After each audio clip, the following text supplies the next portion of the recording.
With the nationwide college admission scandal making headlines, we wondered what level is too much involvement in your teenager's life. Obviously, cheating or bribing their way into elite schools is taking involvement way to the extreme. But what about lesser levels of involvement? Say, helping to write their college essays or filling out application forms for your children. Sure, it may help them get into school, but is it really helping them? Parenting expert Dr. G is here to talk about that and other ways parents may want to back off. I mean, this was a huge discussion about the level of involvement of parents when we're seeing the bribery, alleged bribery happening. I think the thing that shocked people most was the amount of money. Right. Yeah. The thing that shocked me the most is that parents thought this was a good strategy, like a good long-term strategy, because if it costs me more than $500,000 to get my kid into a school that they couldn't get into on their own, and whether or not universities are too hard to get into is a different conversation, but if they couldn't get in on their own, what's it going to cost me to keep them there?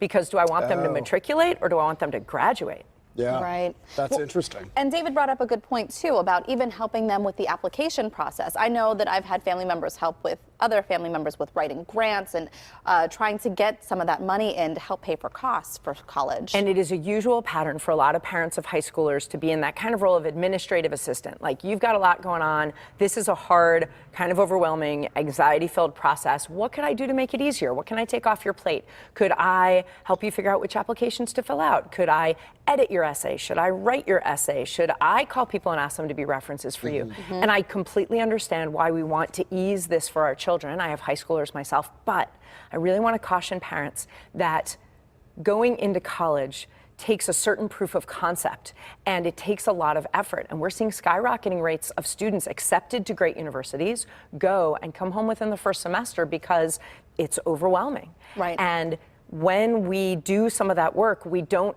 allow our kids and us to figure out if they're ready or what they might need so that they can be ready to go. Interesting. Yeah, not that anyone is defending what these actresses have been charged with. Right. But, you know, you understand when the stakes are so high, you want your child to get into the very best school. But at the same time, it's better to let your child not fail, but better to let them do their own thing, right? Actually fail. And I question the premise that it is of course right to help them get into the very best college, because we have to take a step back as a society, figure out what post-secondary education is for, what it costs, and help our kids navigate for themselves. I see so many high schoolers who say, how am I supposed to know what I want to do with the rest of my life? Oh my gosh, no one knows what they want to do with the rest of their lives. We're still figuring it out. How about figuring out where is the right place for you for the next year, whether that's a job or a university or a program of some kind or a combination. And when you try something, to recognize that you're trying it, you're learning about yourself and about what you're doing, and knowing you don't have to stick there forever. I think that's such a good message for people to hear.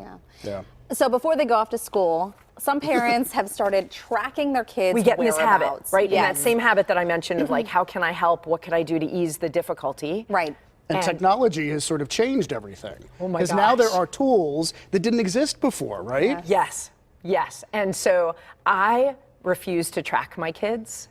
And that is a really controversial thing to say. And it's not because I don't think bad things could happen to my children. It's that I recognize two things. And one is tracking them doesn't make them safer.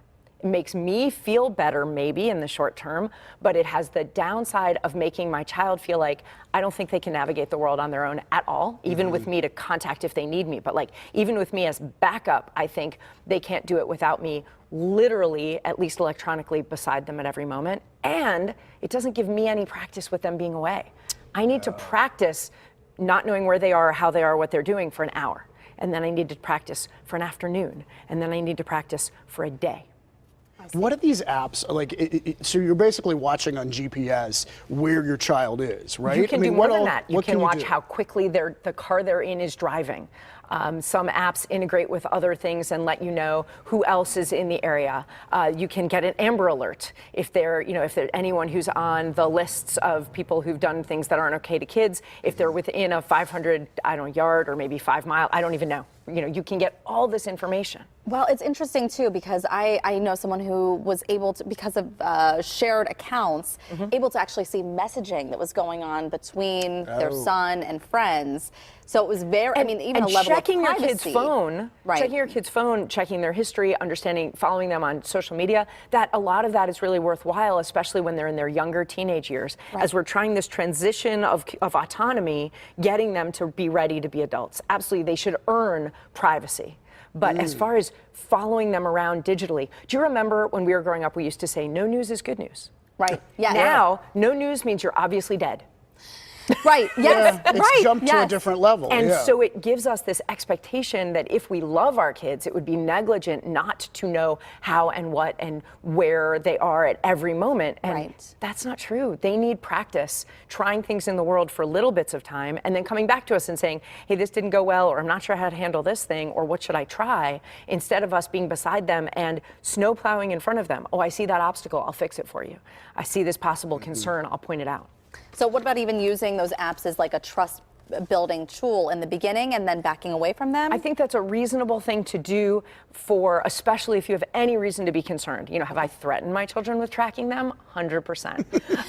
Have they so far managed to behave in a way that I need to, or that I can say, Right. hey, right now, drop a pin and show me where you are, as opposed to me following them around digitally constantly. Dr. G, thank you as always.